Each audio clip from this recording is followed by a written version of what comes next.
Men and women drink essentially because they like the effect. Some of us became so good at our drinking, we knew what to drink for a certain effect. Didn't you have that one thing that if you were going to fight was the right thing to drink? Didn't you have that right thing if you felt romantic really enhanced it? Didn't you have that drink that on a hot day was the right thing to drink? We drink for the effect. And when I talk to people, and when I listen to new people talk about when alcohol started working, it doesn't happen for all of us right away. For me, it did.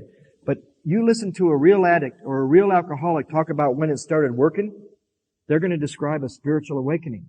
They're not going to just describe a substance that felt good and it was fun to party. You want to know what alcohol was like for me when it started working? Huge emotional displacements and rearrangements. Ideas, emotions, and attitudes were cast aside, and a new set of conceptions and motives began to dominate me.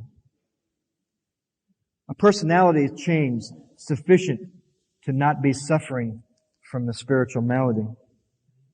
Sudden and spectacular upheaval. Sometimes it was an immediate and overwhelming consciousness, a vast change in feeling and outlook. Profound alteration in my reaction to life. Here's another myth.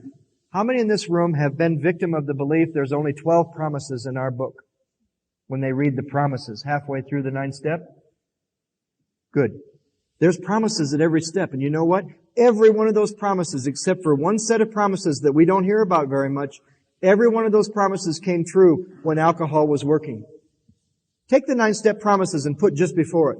When alcohol was working, fear of economic insecurity would leave, right? Buy everyone a bar. Buy everyone a drink, right? Buy everyone a bar, right? No matter how far down the scale you had gone, you're sitting in the bar, booze is working, and no matter how far down the scale you've gone, you actually thought your experience could benefit others, right?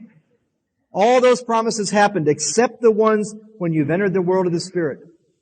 The 10th and 11th step promises that we don't hear about much in AA because not very many people get past the 8th and 9th step.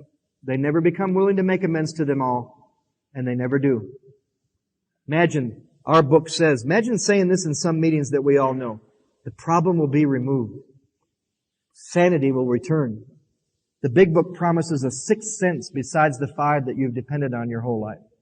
You'll be taken to a 4th dimension beyond body, mind, and emotion. That's all I had to be dominated by before I found the great reality deep down within. So it started for me with the doctor's opinion, and I found out the beginning of that answer. What's wrong with me? Why did I do what I did the day of my dad's funeral when my mother begged me not to drink? And I said to her with all my heart, was it that I didn't love her? Was it that I wanted to show up drunk? I didn't want to. But I found out that I have a physical reaction to alcohol. Why did I drink 28 days out of the penitentiary? I don't have any booze in my system. The insanity of alcohol returned. And the insanity of alcoholism is not what you do when you're drunk. It's the insanity of picking up that first drink. The best way I've ever heard it was in Australia. And the guy said, I never took the first drink drunk. I never took the first drink drunk. That's the insanity of alcoholism.